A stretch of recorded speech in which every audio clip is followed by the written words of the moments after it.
Welcome to this new episode, Prophecy for the Last Hour. My name is Liz McGee, and I suppose I'm doing my happy dance. Actually, I'm pretty excited because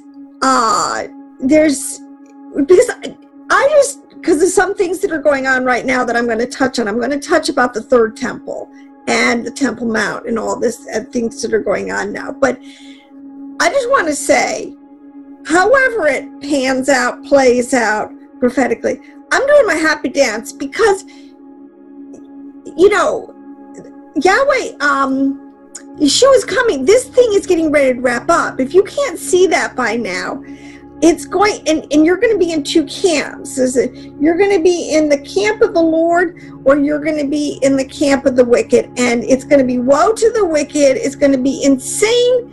The chaos, the darkness, the confusion is just getting worse and worse. But at the same time, the anticipation, the expectation, the absolute faith that this is all really true, that we are coming up on a paradigm shift, that we are getting to the total finish line of all the prophecies that Yahweh has given us about the transition into the millennial reign. It's all right here happening. So I'm excited and I'm joyful because the bridegroom is coming. Yes, there'll be great tribulation. I'm not stupid, but I have a deep abiding relationship with the Father.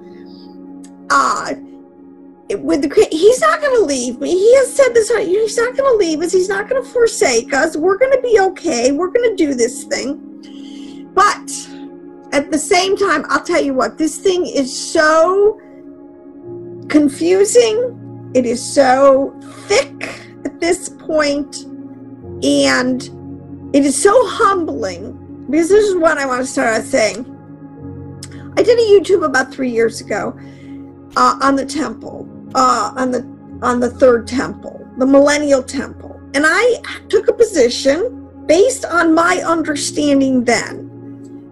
Said what I had to say. But now I got to come back because I had to review it and listen to it with everything that's going on now and with a lot of the understanding that I have now. And I have to adjust. I have to revise. I have to say, I don't think I totally ascribe to everything I once said. My understanding has been enlarged, and so I want to make some comments on all this. But so it's very important to, not to be so dogmatic all the time, because prophecy is a very tricky business. That's Yah's domain, how things plan out. And people, if you get too you make your box so watertight and things happen, you're going to be in deep water. So I always say, don't, really believe anything I say. Test it, check it out yourself, come to your own conclusions. You have to stand before Yahweh. I had to stand before him and say, I think I have to retract a few things. So, okay, this is a huge discussion going on right now. Because about 2 weeks ago, there was a practice run dedication, or an altar, a sacrifice done on an altar, sort of as a practice run for the Temple Institute, for people, the Jews who are totally anticipatory and getting totally ready to build the third temple, because it's, in my opinion, it's pretty clear in scripture. We know there will be a third temple, a millennial temple, and it's going to get built. Who, when, how, where, whatever, that's not necessarily. There's a lot of these details are getting ready to really play out. We're all going to see it, and I'll tell you, hindsight's going to be the best way to say, oh yeah, that's how it happened. But there's such amount of insane spiritual warfare going on today, and now the Temple Mount has become one of the most spiritually charged, in my opinion, subject matters. Who would have thought a couple years ago or wherever that the Jews would be under attack for, as they say, like, for not knowing where their temple was? I mean, it's insane the levels that Satan can maneuver, that now the Jews are going to be put into a corner, and, you know, they're going to have to defend themselves like they misplaced their temple. They didn't know where it was. They were wrong. Oh my gosh. All right. So if you're not, if you're not up on speed of what's going on, there's tons of people on YouTube and all sorts of places who are much more knowledgeable than I am on the actual Temple Mount and where things were and what's going on underground, the archaeology, and a lot of these things. I'm not going to try to pretend that I have the level of understanding that these people do. But a couple things I'm pretty sure about we can establish right off the bat. So the argument is this, in the sense that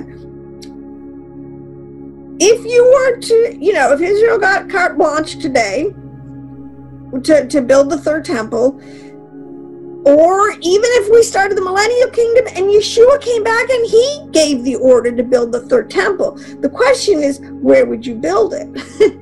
And there's this whole new controversy that has emerged, where that there's a whole very vocal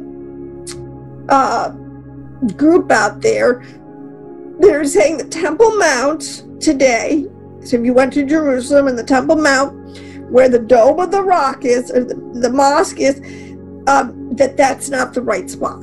It's crazy. But that it really should be, it was, and maybe it can be, put in Mount Zion in the city of David.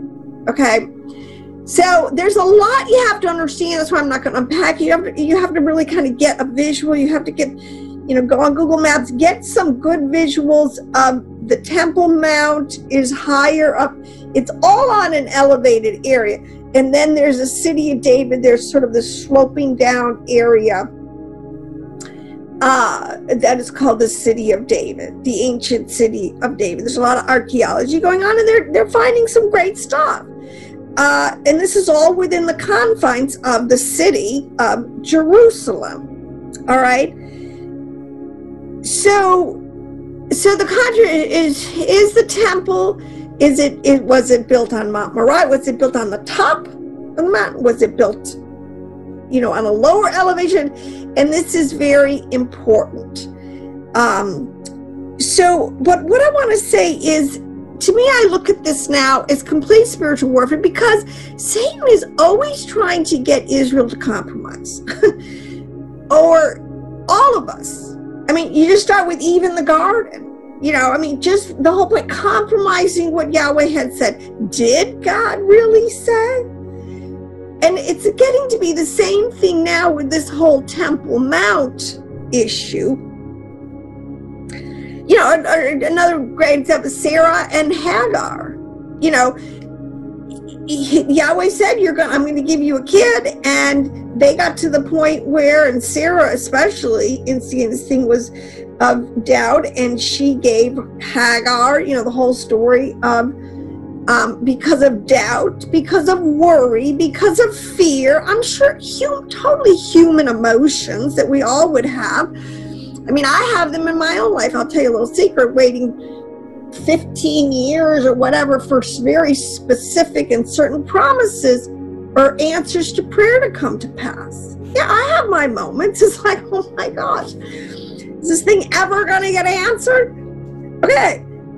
But, so we have this whole thing of Isaac and Ishmael, how they got born, because, you know, she gave Hagar to Abraham and said, have the promised kid through her. All right, what a problem. But see how our minds can put us in compromising positions. But that's a whole different preaching. That's a preaching story. But what I wanted to say is, it's a very real thing.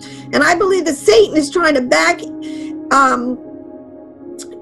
the Jews, the house of Judah, today into a corner again, because the whole thing is so politically charged that if they want to go build what everybody says, how are they ever going to build a third temple on the Temple Mount where it is today, given our present, geopolitical world? The Arabs is going to cause World War III. Nobody in their minds, I can't figure it out. Listen, I'll tell you, I'll put myself in that camp. How it could happen is beyond comprehension. That it could be done, let me put it this way, peacefully. I mean, I don't know, the Arab's going to wake up one day and say, oh, you know what, the sons of Ishmael, the sons of Isaac and the sons of Ishmael I say, oh, whatever, you can have the temple back. Yeah, I think that really is a good spot for you to put your temple and you can just have it all back. Living in fantasy land. But how it's going to happen, but then again, you cannot doubt Yahweh. There will be a third temple. There needs to be a third temple. So how and when? We cannot let Satan back us into a corner and say that, well, because it just can't see how, let's just compromise and let's really believe and let's really put it back in the city of David, which is not on the Temple Mount, and then everybody maybe can be happy. See, I mean, this thing is just huge, but at the same time, look at the ramifications. Look at where that mental position put us in compromising with, even where we all are today, or like I said, with Sarah and Hagar. I mean, no, I don't think that's a really good option. So I want to start out by this, because one of my pet peeves, and it's growing daily, I'll just say this, is that there are so many what I call Ephraimite teachers. I put myself in that camp. And this is not why I have to revise what I originally was saying about the third temple, because I'm an Ephraimite. I don't pretend to be Judah or have the level of understanding but I'm getting there. This is the whole point. You need to get wisdom and understanding. You need to get up to speed. But what's going on today, so many Christians at camps are aligning themselves and buying into this whole concept that maybe you could put the temple in down in the city of David again, which is like, it's blasphemy in the sense, to me, and this is what we always do to Judah. We like how arrogant to think that they could have misplaced their temple, that they were wrong, that they have lost that understanding somehow. Now, you're going to come right back to me and you're saying, oh, well, they didn't know who the Messiah was, so, I mean, why should we trust them? But see, this is why these arguments are so deep and so nuanced, and nobody who wants to just throw out one-liners, all the Jews are Christ killers, so we really can't trust them with anything. You should leave the table and not be part of this discussion, because these discussions are so nuanced, deep. There's so many different angles. There's so many things, the way to look at it. This is why the rabbi, they just spend forever, we would say, arguing about the word, but because you need to discuss these things with people who are on such a level of understanding that they can go the distance. And too many Ephraimite teachers come on the scene and they got a little bit of understanding, and then they start telling Judah what to do. I mean, I'd be like, Judah, I'd be like, want to smack you. I guess, again, this is a rant, and I will get off it in a second, but I do consider it the height of arrogance for Christians or to think that they can tell Judah where the temple was and should be. It is not our business in the sense to be, it's not our authority. We have no authority in this discussion in a way. And let me just say this. If you go to Paul, because the birthright, I've been through this, we're two houses, you got Ephraim, you got Judah. The temple was given to Judah.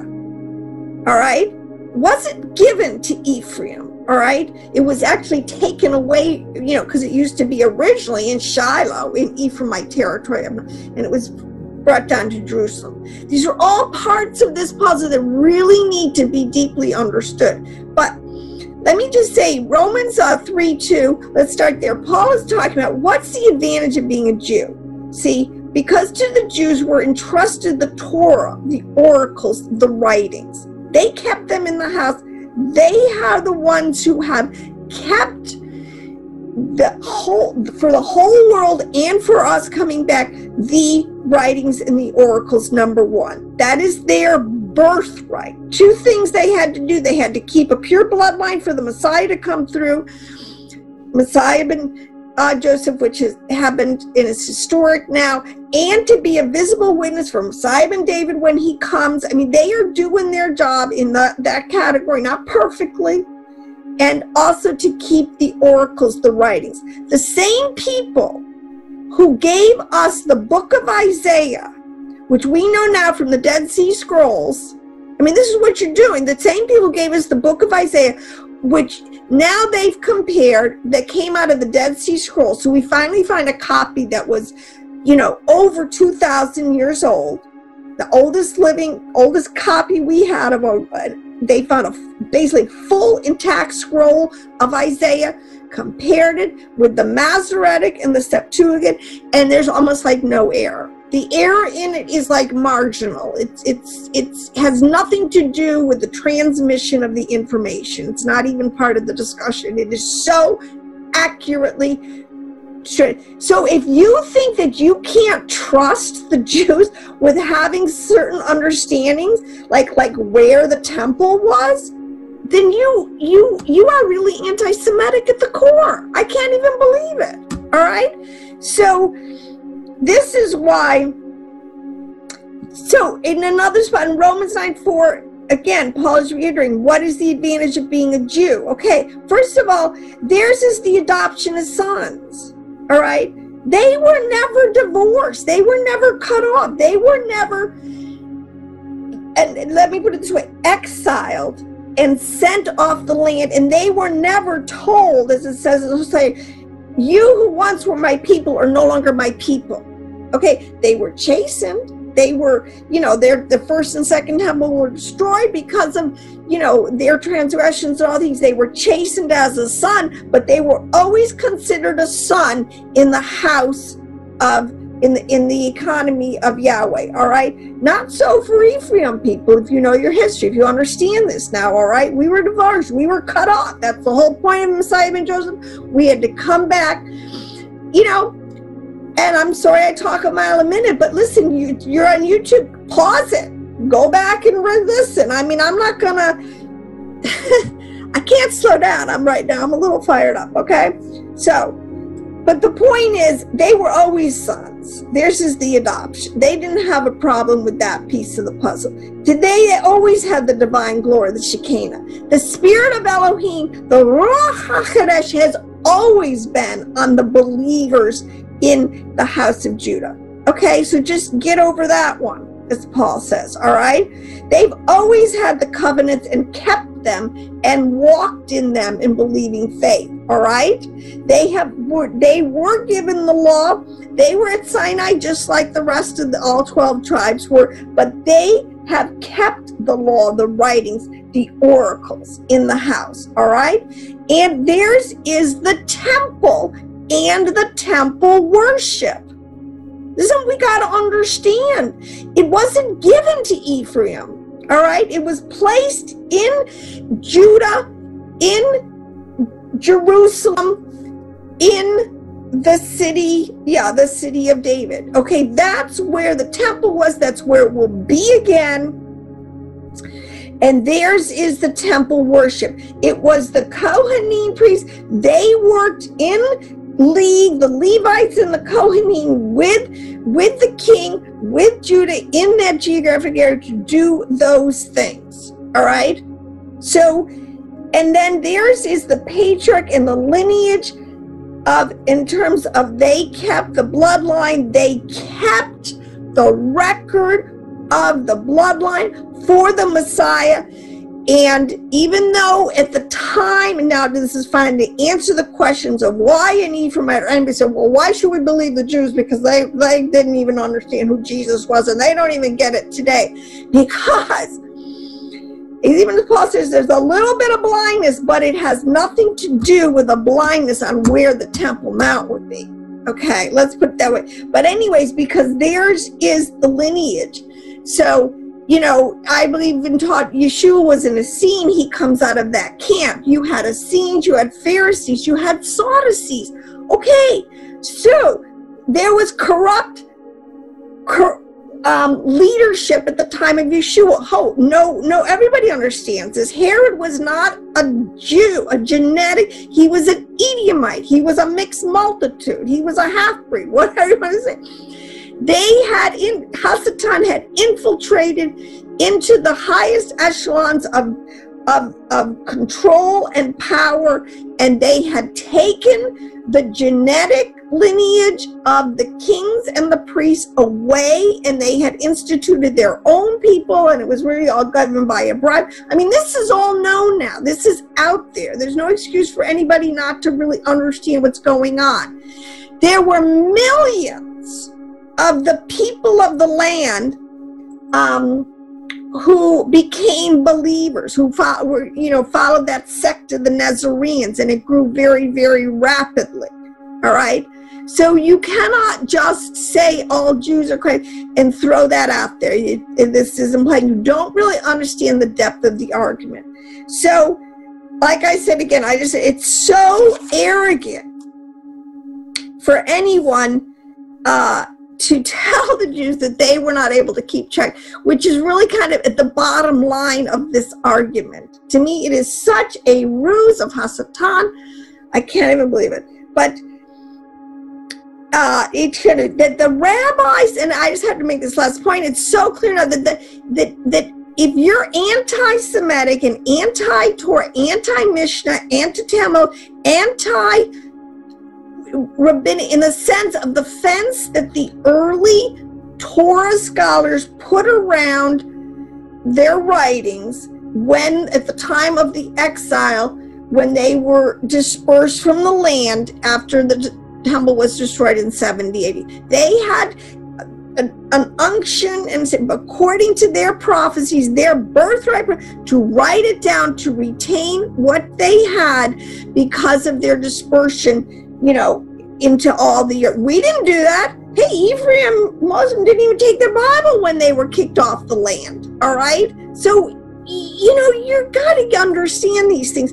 And to think that these Torah scholars, these sages, this priestly class of people were not able to retain an accurate and written now, and especially a lot what was oral, written down understanding of what they knew and what they needed to retain for the last 2 days, which even they understood 2,000 years were going to be playing out another 2 days in the time what they call the footsteps of the Messiah, as Messiah ben Joseph, and many of those peoples were believers in Yeshua. Believe it or not, okay? And they wrote, there's, both sides have done, in my opinion, pretty crappy research a little bit on all, and everything is being revisited today. There is so much anticipation for the Messiah coming in Israel today, in the land over there, because they know it's time. It's like John the Baptist, knowing the season, knew when he could go out into the wilderness and preach. Some people are so Torah steeped, they can get it at that level. And that's what's going on. And they're taking a second look at Messiah ben Joseph. They're taking a second look. The spirit of Elohim is all over this thing, getting them ready, and know it's prophesied they are going to come back around, and maybe it's going to be going through a pretty turbulent period where they will call upon the name of Yahweh and see Messiah ben Joseph as who he was, that the Jesus of the Gentiles, as bad a job as we have done at keeping him as the Hebraic Jewish rabbi that he really was and what he was teaching and saying, they'll have to admit, yeah, he was the dude, and they are getting poison ready to do that. So, but there are so many pieces of this puzzle. Oh my gosh. So let me just share. Now, there's two big things that you have, in my opinion, that in order to get anywhere on this thing, there's like two. You have to understand the spiritual implications, applications, and the spiritual understandings of these words, along with the physical. All right. So, you know, I subscribe to this concept of biblical exegesis called parts, and I will tell you next year, the very next video I do, I'm going to do thoroughly flushing out, because I never really did that. I really always referred to it, but I never on what parts is. All right. But until we get there, but there's always a literal level, yes, but there is also a spiritual level called the Sud level, and that is really where we're going. All right. And we know this heaven and earth is going to pass away, so we can't put all our faith in the literal level understanding, but it is in the spiritual level. Okay. And when you're trying to figure out the temple and all these kind of things, you kind of absolutely have to have both pieces of the puzzle on the table for the discussion. And fortunately, most Ephraimite teachers that I have heard, and I say like Hebrew roots people and Christians, anyone who's trying to, don't have the spiritual level of the Sod level understanding yet, in my opinion, okay, to dialogue at that level with the Jews who have always had it. All right. So there's two things to understand when you're talking about the temple. You're talking about two things. You're kind of, so again, so you're talking about the house, and you're talking about the builder of the house. And so you can't get it confused, and you can't, and even again, let me say this, the Jews do not worship the temple like that's the end-all be-all, like in an idolatrous sense. To them, it's just, it is a representation of what the Creator is doing on the earth. This is his focal point. This is like the biggest, the best, what's the word, pictograph that they have for explaining the works of creation and the plan of salvation and everything that's going on. It's the best that we have. All right. Now, so, but they never confuse the house with the builder of the house. The house is just a way to get people in the door with all its bells and whistles, so to speak, to explain to them who this Creator, this Yahweh Elohim is, the Most High Elohim God that they worship. All right. So you really have to understand it's like between the house and the builder. And we know that Yahweh doesn't build. And he says, and they know this. I mean, it's an Old Testament verse. You think they don't know that Yahweh doesn't dwell in a temple made with hands? That's not the point. All right. But there have always been progressively, and I'll go into this next, but there's been a progressively, if you really studied your time, 7 sort of abiding places of Elohim on the earth. When this whole thing, let's say in the whole 7,000 year typology of this thing, soup to nuts, there will have been basically 7 dwelling places of Yahweh, and that's, so there's a progression here. So what we have to first understand, when you apply these words spiritually, and this is what's the trip up today, is the word Zion, thinking and not really understanding what Zion means. But I'm going to come back to that. What I do want to just say is, like I said, you need to go on and with other people's YouTubes. I recommend a guy, Rico Cortez, has a wonderful series on the temple and is very hot in this debate and can give a lot of good information of why it's totally clear that the temples, first temple of Solomon, second temple of Herod, and the third temple, whether is going to be on the same spot and where it is, and it's not in the city of David. Okay, so I'll go through a couple of very key verses very fast. Let me make one other point here, is that even in Jewish eschatology, and this is where, and see, this is why, I can't, eschatology, which is the study of the end times, and the temple is pivotal. It's like one of the, it's like one of the central themes of the last days, or of eschatology, the study of the end times, like the final wrap up. Okay, you got to get the temple terminology and the temple straight. All right, and its location is obviously very huge. And like I said, you're going to have to get yourself out a good map. I should have had one you screen share of the Temple Mount Moriah versus coming down the slope a little bit onto Mount Zion. Okay, because Jerusalem is technically, and this is why it's so, Yahweh never breaks typology. I'll say this. There are 7 mountains, 7 hills. Okay, won't get into that, all the between hills and mountains around Jerusalem. Okay, and at the same time, I was teaching in my last 2 videos, I'm really breaking on this one. It all relates, like I said, the starting point of any of this to me now to understand anybody is you've got to understand the tree of life.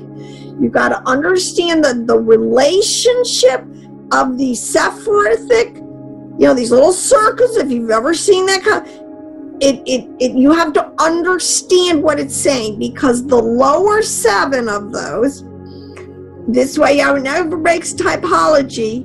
It's not an accident that Jerusalem would be a city surrounded by 7 mountains, because they're up on pin, which is the concept of the heavens and the earth. All right, so Zerah and Pin, when it's used in its totality, is the lower 7 Sephiroth, which represents the heavens and the earth. All right, and the earth. And that's another important word we have to unpack and what is meant. So it's no accident that even if you go into subatomic, like I said, you take the whole 7 heavens, you take either a geocentric or a heliocentric model where you're putting, well, let's put the sun in the center, and there are 6 planetary bodies revolving on it. Okay, that's not an accident. See what I'm saying? So you put Jerusalem in the center, and there's 7 mountains surrounding. This typology, it's like Yahweh's never confused. He keeps it all very neat and tidy for us, and every parallel really kind of fits into the next parabolic understanding, the next one. So you don't have, so there's not 12 mountains, right? That would be very confusing. It's 7, okay? But that's whole teachings in and of itself. So let's just start here.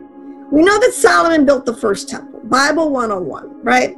Then Solomon began to build the house of the Lord, the house of Yahweh in Jerusalem on Mount Moriah, okay?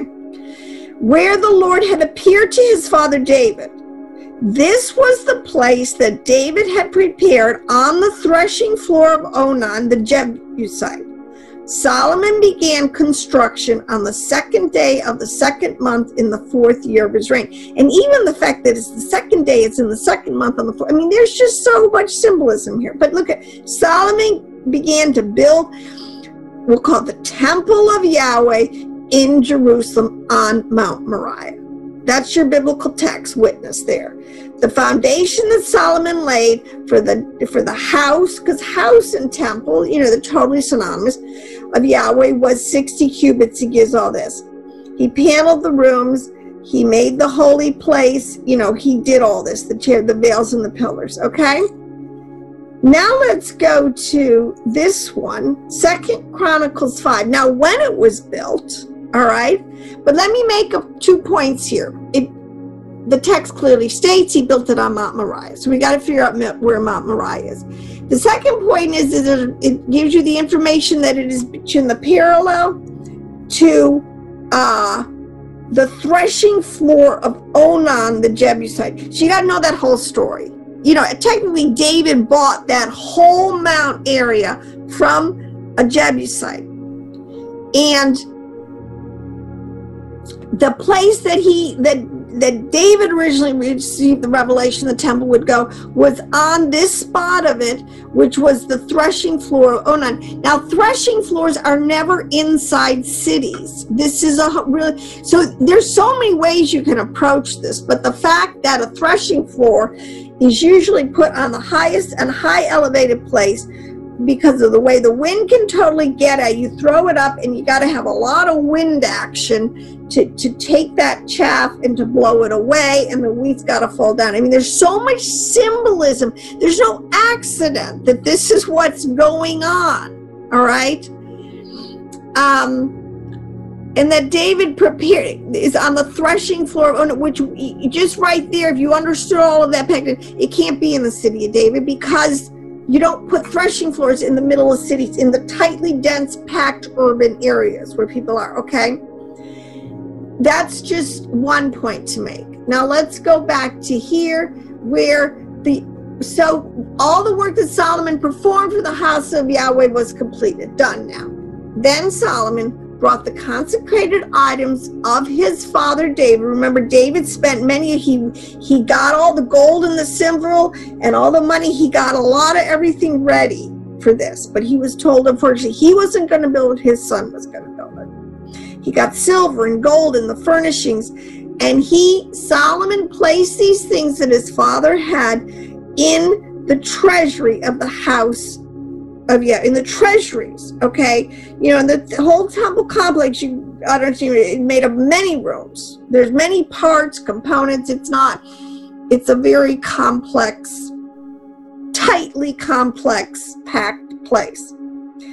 Now, at that time, at the time when the house of Yahweh was completed, Solomon assembled at Jerusalem the elders of Israel, all the tribal heads of the family leaders of the Israelites, because they were a united kingdom. So there were representatives from all 12 tribes here, to bring up. Key words here. I looked up this word up. It absolutely geographic means to ascend, to climb, to go up. There's no confusion here. It is a word to go up. So to bring the Ark of the Covenant up from Zion, the city of David. So all the men of Israel came together with the king at the feast of the 7th month. Now again, what they're talking about, you can make the tabernacle is in the city of David. There's no argument about that. But we're not talking about that anymore. We're taking an ark and we're putting it in a temple. And this is where you have to understand, and I'm going to really flesh out the concept of progression. This thing is getting bigger and bigger and higher, okay? That's where the spiritual understandings, these are the hints that you can see in the text that are pointing to deeper spiritual meanings. Like I said, the meat and the ultimate meaning and fulfillment is in the spiritual level understandings, okay? So when all the elders of Jerusalem arrived, the Levites took up the ark, and they brought up the ark and the tent of meeting. Okay, remember all the paraphernalia from the tabernacle, all right? With all the sacred furnishings, the Levitical priests carried them up. How many times do you need, get into your mind, you're going up. Okay, we're ascending spiritually into something bigger. We're going from a little tiny, tent, a tabernacle that was always moving around, to a little more permanence here, and we're building something greater, bigger, that can house more. Okay, so everything in the typology, everything in the word parabolically is implying that we are ascending, we're going up, it's getting bigger spiritually and literally. All right? Therefore, King Solomon and all the congregation of Israel assembled and where they could bring the oxen, and there were so many sheep, you know, that gets into a whole other thing that was going on. Then the priest brought the Ark of the Covenant, the Ark of to its place in the inner sanctuary of the temple. So here we're going, you know, we're going somewhere. This thing, Ark saying into the inner sanctuary of, and if you understand your temple geography, there's the inner sanctum, all right? And this is where they're then placing the ark. And for the cherubim spread the wings over the place of the ark and foreshadowed the ark and its pole. So you know, and most people understand, I'm sure we're talking about the ark with the cherubim that they were told to make. There was nothing in the ark except the 2 tablets that Moses had placed in it at Horeb, where the Lord had made a covenant with the Israelites after they came out of Egypt. So again, progression. Now, the priests who were present and congregated themselves. So, I mean, there's so much goes on here, because you got 120 priests sounding trumpets. I mean, there's just a lot here. But the point I wanted to make, it's so clear scripturally, we are going up with the tabernacle up to a place, now a temple that's been built, and we're taking the most important piece of that tabernacle, that's ark, and we're placing it in the inner sanctum of this new larger temple that's placed up on Mount Moriah. Now the geography will play this out, okay? So now that I have established that, all right, let's stop that share. So this is where I have to say, to think that the Jews, even coming back from the first temple, from the dispersion, the exile, at the time of the first temple's destruction to Babylon, and then when they came back with Zerubbabel and some very key priests and scribes, these are people who had been there with the first temple. Do you think they, I mean, okay, got lost or confused? I mean, this is to me such an insult to the mind, to the Jews. And so, because they would not know where the temple was. Yeah, it was raised, but still, they had, and this is where you get into even more of the hidden.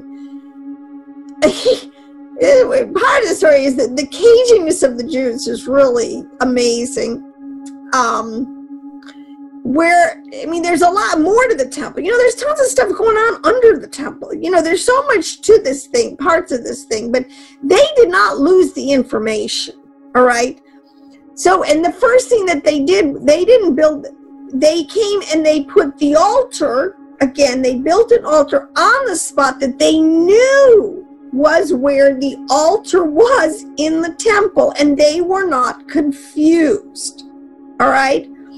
And it was up, it was on Mount Moriah. So there's no way you're ever going to convince me that the Jews got confused about this part, because to them was given the temple and the temple services, all right? So let me say now at this point too about progression.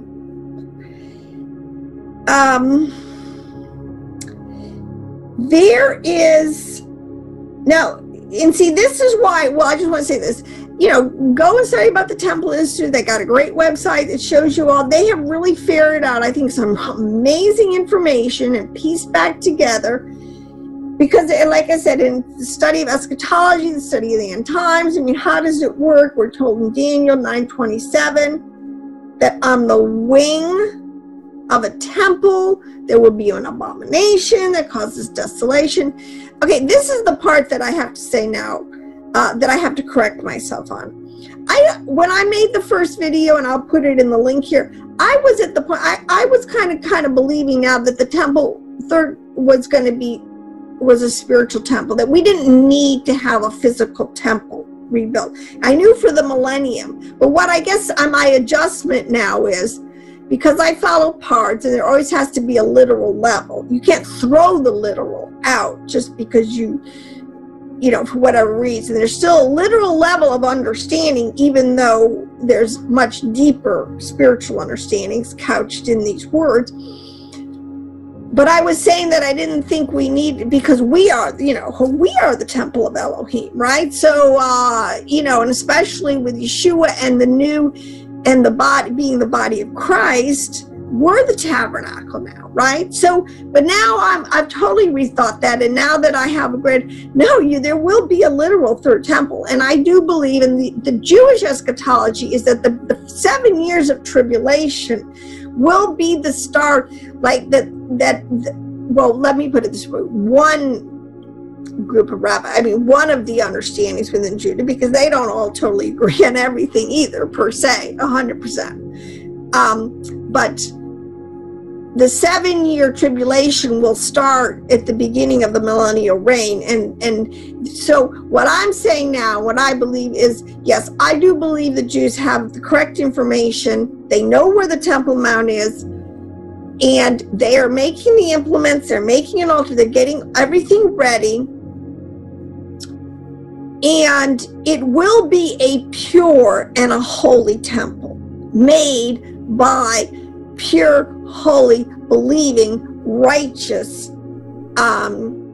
Levites and Kohanines and people at the end of the age here. All right. I don't think, see, this is the thing. A lot of people, this thing is being spun in the way, like, oh, these are all Jews. These Jews are all of the synagogue of Satan. They're all, you know, this is just a Zionist plot, you know, to start World War III. That's a spin. That's like spinning it a little too far. Yes, there is an element within this whole discussion, within this whole dialogue, that would love to spin this thing out of control and create World War III. But the saner minds, if we can prevail in a certain sense, I do believe for the beginning of the first 3.5 years, this temple that will be, if it is built, you know, and then in the middle of the 3.5 years, even the Jews believe in a false, you know, like a kind of an Antichrist figure, and that there will be a false, you know, there will be a tricking into believing in a false Messiah or false, you know, that is all very, you can ferret out of the storyline. That is a very plausible thing but what I'm saying is, this temple that's going to be built by these people, these are holy, righteous people who know what they're doing. All right. So that's the way I absolutely feel now. And actually, that's why I'm doing the happy dance. I'm really excited. Oh my gosh, this is so incredible. But back to this concept of progression, like I said, okay, so we're ascending somewhere. They took the ark and they brought it up higher to Mount Moriah, to this Temple Mount now, in the first temple of Solomon. Okay, but you can make this case. Let me start this progression, because we're going now from a hill, a lower elevation. Mount Zion, nobody argues it's on a lower elevation, and Mount Moriah is a height, and it's called the mountain of the Lord, mountain of Yahweh. It's the highest point there. It is on the mountain top. Okay. And it's called the chief mountain. It says it's raised above the hills. So we've gone from Mount Zion, which is really the city of David, is about 12 acres, into this Mount Moriah area. Today we have this area that's about 37 acres. All right. Everything speaks, you know, there's some expansion. And this is why these people are using this word about Zion wrong, because they don't understand this concept. So, and this alludes to that Jerusalem, when it says Jerusalem will be the city of the king, you know, even if you have, take Washington, D.C., it's the city It is the capital city. I mean, there are tons of buildings that have tons of, you got your Congress building, you've got the White House, you've got,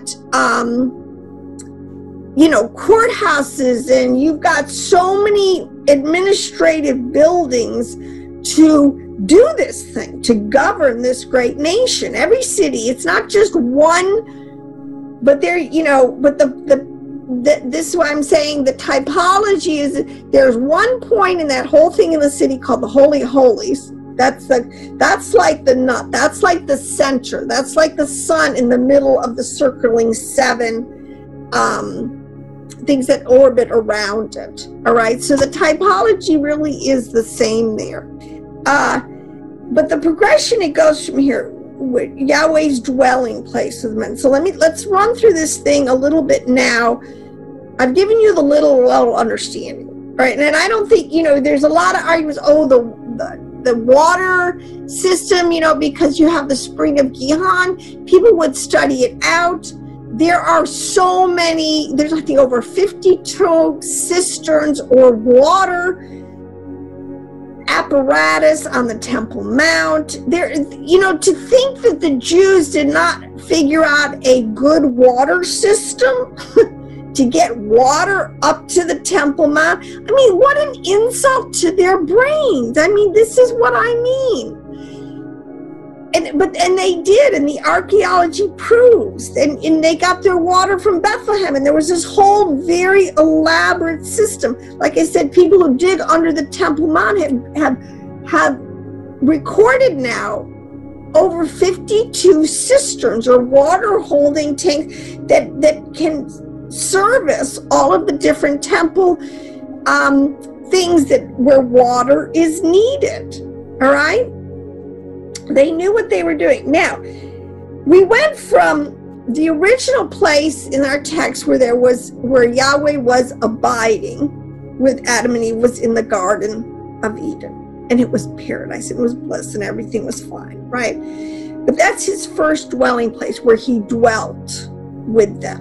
All right, in this place called, quote unquote, the Garden of Eden. From there you go into, and then there's a lot of history that happens but let me say this is the first place, and this relates to the meaning of the word Zion. All right, Zion has many levels of meaning, many words. It does, there's a Mount Zion, there's literally a place, but it is also a word that is used biblically by our prophets to talk about the whole concept of Jerusalem as the center of Yahweh's command central on the earth. I mean, there's Zion and Jerusalem can really be used, totally synonymous. And the word includes the progression, the growth, the ascension, literally and in spiritual understanding of what Yahweh is doing. All right. The word Zion is a word, it means like the land of Israel. And so it's a name for Mount, it's a name for Jerusalem. It comes from the root word Yetziah, okay, which is so interesting because in the word is the concept that, and Yetzi, if you look it up, which is the root word, it's dry land. Or it's land that's in a drought. It's parched, arid, dry land.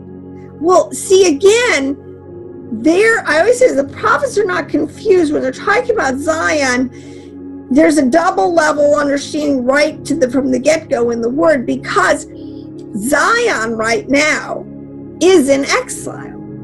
She's in the wilderness, or Zion, she's in a parched, which is the wilderness, which means the world. Like I've been trying to explain to people the different levels of the worlds, the world of Asiyah, the world of physicality, the world of matter, the world of the fall. Okay, we fell from a higher place, a higher mountain, the chief mountain, so to speak, to a lower place. Okay, and this is so important. So when we got kicked out of the Garden of Eden, Zion, our ability to dwell with Yahweh in a perfect place, was compromised and we went into this parched land. Hope that makes sense. This is all what's wrapped into this word. So to say on a literal level that the Zion only refers to the city, that you just don't get the discussion. Okay? So and the word, it's always been returned as the homeland. And this is something I have to really, we really need to understand this. The way the words are used more.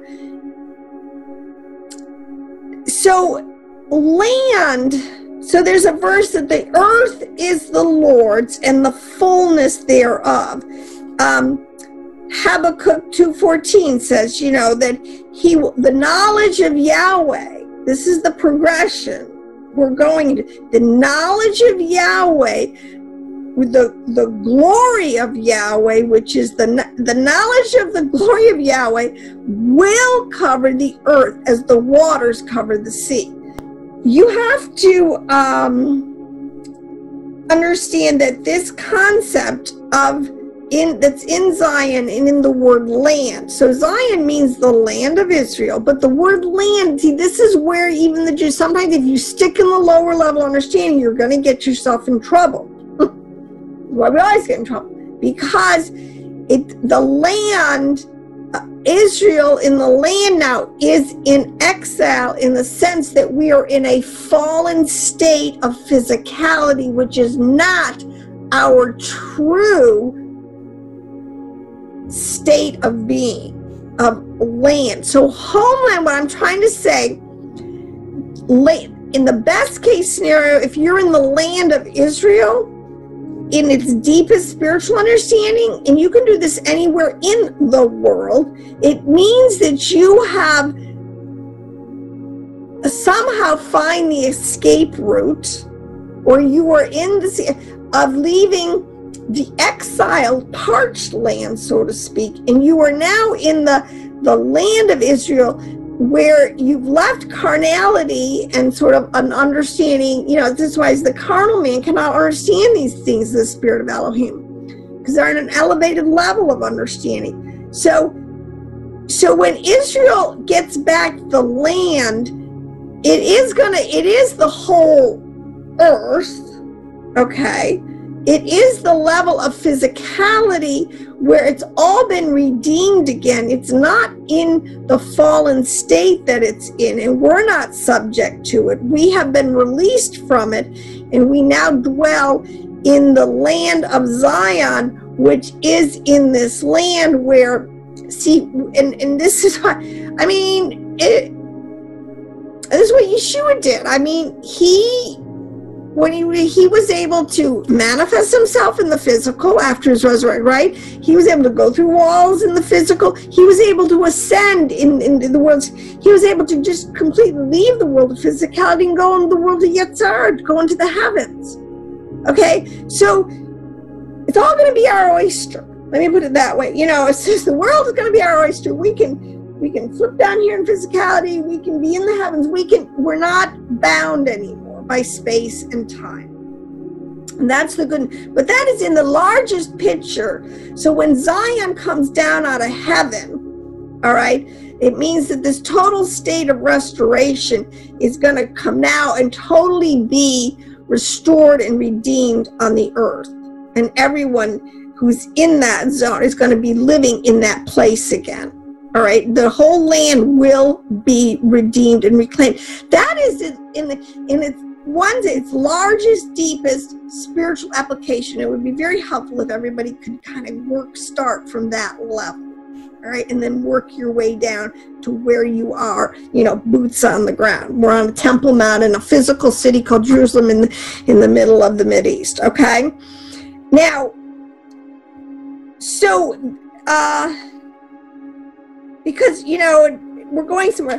What I want now, the mount, all right, because we have gone from a hill, we're up to a mountain now, and in progression, so what happened when we fell off the mountain, so to speak, at the fall, we left from the Garden of Eden in a blissful state, and we entered into a whole nother realm. And then there were progressions there where Yahweh came and dwelt with us in different ways. But the first thing he does is after he redeems the people from Egypt, which again, it's typology, it's telling a concept again of being redeemed. Egypt is a concept of being in the land, of being in bondage, being in this parched, dry wilderness world where you can't get out of it.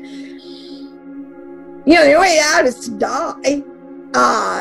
So Yahweh came in, he redeemed them, he took them out of that situation, he brought them into a promised land. See, these are all, it is so wonderful when you can flip-flop from the literal to the spiritual and just have a great time.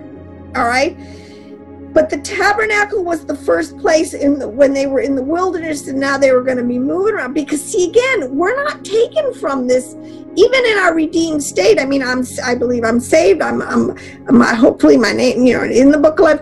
I'm in the I got a place in the Olam Haba, which is in the world to come, which is going to be the completely rectified land of Israel.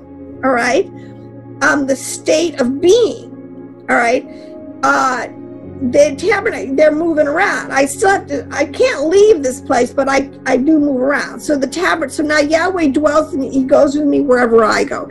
But now in the second concept, in Solomon's temple, it's a little more permanent. Now the kingdom has come. Yahweh really, the process of redemption is getting a little more solid.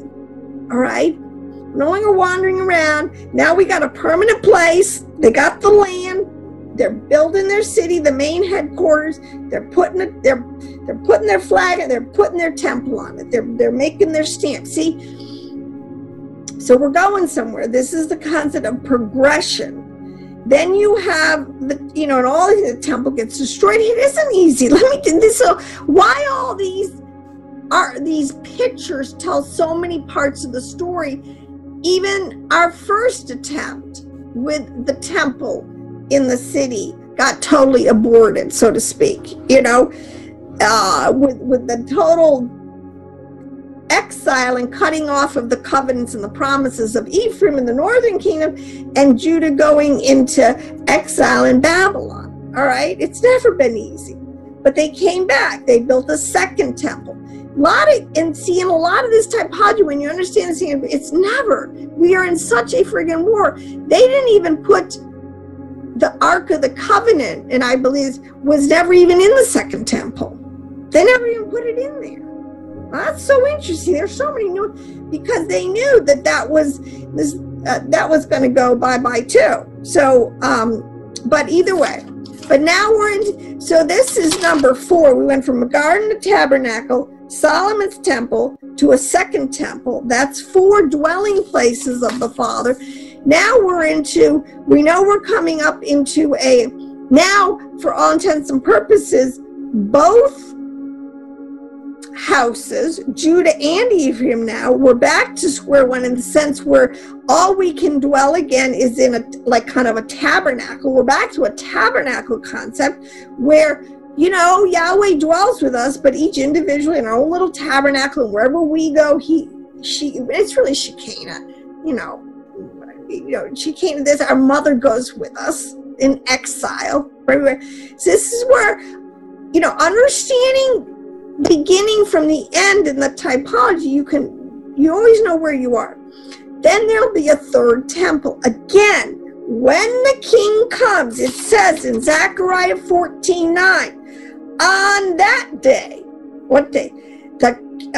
Yahweh will be king over all the earth, and Yahweh alone and his name alone. So in other words, we're going to get now with the third temple, boom, the king is here. He has basically put down all rule and authority. No, I'm here. I'm dwelling in this physicality thing. I'm redeeming it totally. And boom, the king reigns. So that's why the third temple, it's very important to put it in the right spot. All right, you think Yeshua, like, we could fool him? Like, you think we could put it in the city of David and, like, he wouldn't notice or he wouldn't mind? Huh. It's unbelievable.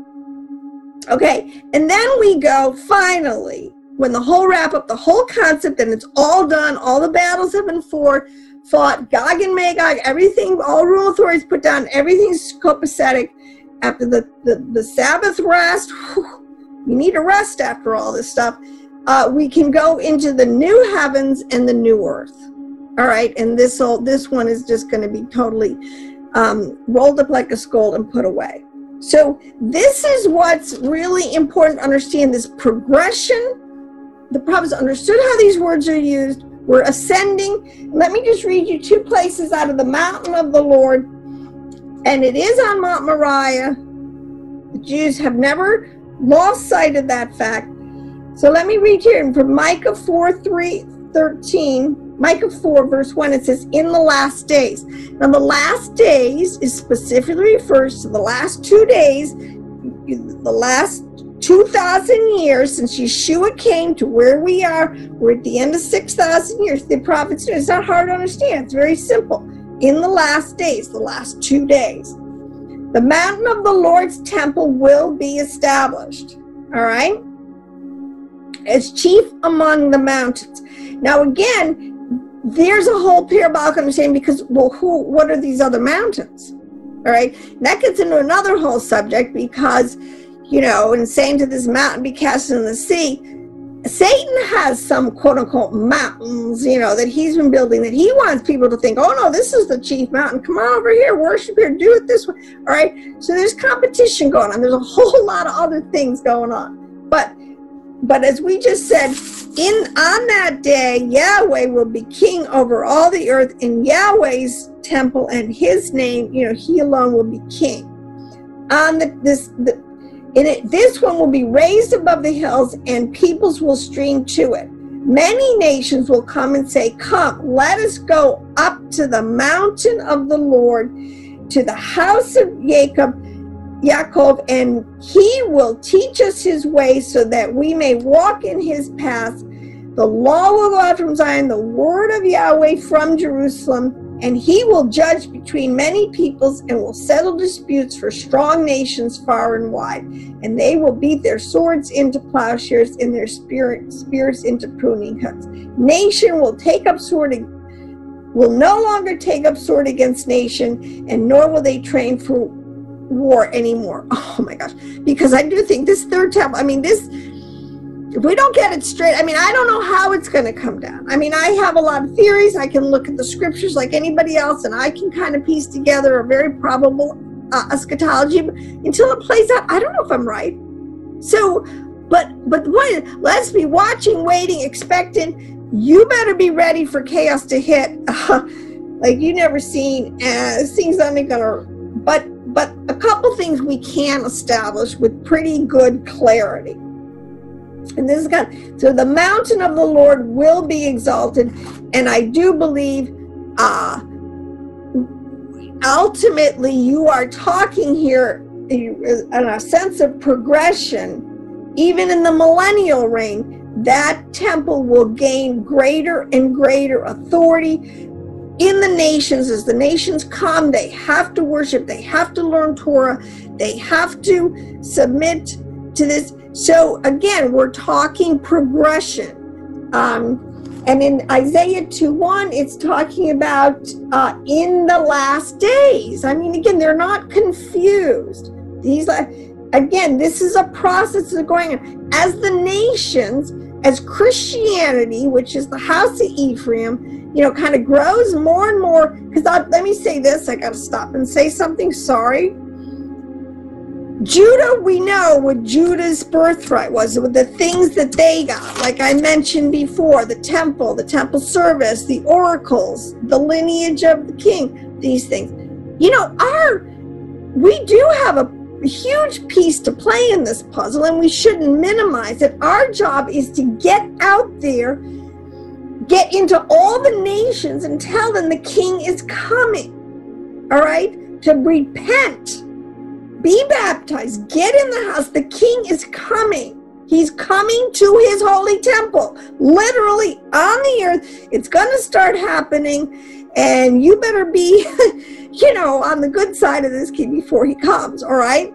See, this is all part of it. Our job is to take this message of Messiah ben Joseph to all the nations so everybody gets a chance, who's ever lived, to make a decision in this. All right, this is really important. Ephraim it says that he's the ox, that he pushes the people into all the nations. We are the fullness of the Gentiles. Our job, and don't, in a lot of ways, I don't think, evangelizing, and that's why I'm not so hard on Christians because look at, we haven't reached every nation. You still need to keep evangelizing the name of Yeshua ben Joseph. There is no other name under heaven, but not, there's a lot of stuff in that theologically to say, but we have an extremely important piece of this, all right? And like I said, there's a great verse in Isaiah, I forget where it is, I don't have it, where basically the prophets even saw, look at it, by the time it's we have to get to the place where Judah will no longer, where Ephraim will no longer be jealous of Judah, and Judah will no longer vex or irritate or, the Ephraimites. Because this refers to their Messiah. The Messiah ben David is really the king, for Judah. This is their piece of the puzzle, the birthright. We have Messiah ben Joseph. If everybody would understand this stuff and we would all do our part and really start kind of in the unification, working together, seeing this stuff from hopefully a higher level of understanding, we could get somewhere. But in the last days, which started these last 2 days that we're in, the mountain of the Lord's temple will be established. Isaiah 2:2. It will be raised above the hills. All nations will stream to it. Many peoples will come and say, come, let us go up to the mountain of the Lord, to the house of the God of Jacob. He will teach us his ways, so that we may walk in his paths. The law, it's exactly what Micah said. These guys were not confused. They totally understood the progression and where we were going. So this is in this concept of the progression, especially as we are going into the new heavens and the new earth, which means our body and our soul is going to be totally redeemed, and we will get plugged into, this new body of Christ that Yahweh is building. All right, Yahweh. But let me say, so again, while we're looking for this third temple, I just think it's inconclusive to kind of wrap up what I've been saying in this whole new huge debate of where's the temple about. I absolutely concur with historically, geographically, archaeologically, every way you look scripturally. It's Mount Moriah. It's the top of the mountain. That's where it is. And unfortunately, the Dome of the Rock, I didn't make it happen. I don't know how it's going to get south, but I'm certainly not going to vex or to tell Judah that they don't know. And I'll tell you what, it is our job to stand by them no matter how this thing comes down. I feel so convicted of this. You better bless us. You better bless Judah. We better be them for them. We better speak up but understand it from their POV, understand it from the oracles that they're there, and we better support them. Now, yes, I'm not saying support the Antichrist. That's not what I'm saying. If anything, we need to know the scriptures so well that we can show it that we can help be at the top of our game in this discussion as it comes down. That's all I can say. But this is how I'm going to end with this, because, I'm going to wrap things up with the new year. I'm going to totally change up my teaching style to really unload now, to try to pick these keys to the kingdom so that we can really understand the spiritual underpinnings, how these words are used in this way. But I will tell you, if you were a rabbi, or if you were a sage in Israel, if you were a Levite or teacher, you would have understood these things, how the texts. Okay, so let's just take the word land, the word kingdom, the word temple, the assembly, a lot of these. In other words, what I'm trying to say, this world of physicality that we are in, this land that we are in right now, land, okay, in exile, because we're all, you know, until the redemption of the body, we're all to a certain extent in exile, is on the tree of life, is this Sephiroth, the bottom Sephiroth called Malkut, and this is where our heavenly, this is where the daughter of Zion, which, or the mother, where, you know, our heavenly, this is where the prophets say the Shekinah glory dwells. All right, this, and she is always with us. She follows us wherever we go, especially now in these last 2 days where we're back to having a little spiritual tabernacle. We gotta, you know, we're all has so many code words. So I will just run through this list to sort of whet your appetite to understand this is what the prophets knew in their Bible, what they're talking about. So it is called the West, number one. So when it says that, you know, armies from the north, see, these things are not in the, there's deeper, because we are dealing with 4 dimensions, and not all of them are on the earth. Okay, so when the texts are using the words east, west, north, south, up, and down, which is kind of giving you the 3-dimensional hypercube of everything that's been created. There's many nuances. It's called the kingdom. All right, this is the kingdom of David. It's called the kingdom. It's called Shekinah. Shekinah is the Hebrew word for the Ruach HaKodesh that is down here, our first level. You know, she is, this is the feminine aspect. There's a lot in this, that she is with us. She went with us after. This is like the Eve, in the sense that she went with us when we went into exile, when we were kicked out of the garden and out into this dry, parched land of exile, this world of physicality. So the assembly of Israel, see, a lot of people think Israel, the assembly of Israel, this is what I said, there's 2 things always going on. You always have a house or an assembly, you have a temple, but you have the people that are in the temple, okay? Separate from, it's actually 3 things always going on. Then there's the temple, the structure, what it represents, the vessel. And then you have the builder of it, Yahweh overall. Okay, this is why, you know, he tends to get lost sight of in some of this stuff. So you've got the West, the kingdom, Shekinah, the assembly of Israel. The word earth also refers to this concept of Zion, the land of Israel. The moon is a huge code word for this concept of, and she's also, it's called the queen, the apple orchard. King David is always synonymous with the kingdom, with this land. He is the first archetype of a king.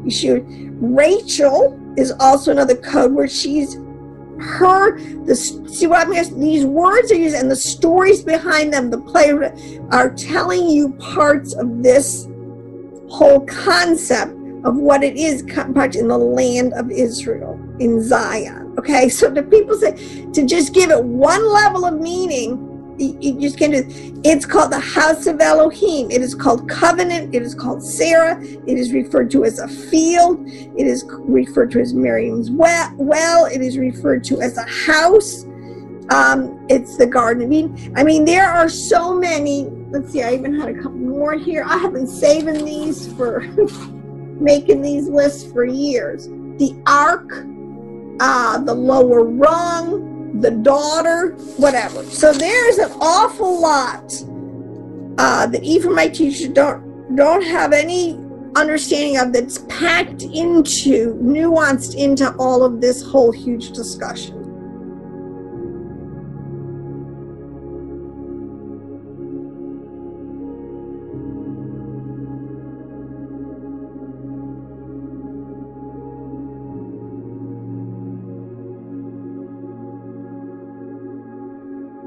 So, on that note, hey, wrapping it up, just say, it's a crazy, crazy time we live in, but it's very exciting. Let's be part of the peace process. Let's support Judah in this thing. Let's be respectful in the dialogue, and let's all do our part. And pretty soon we're going to really all see the King together. Pretty jazzed. So on that note, shalom and blessings in the name of Yeshua, soon and very soon.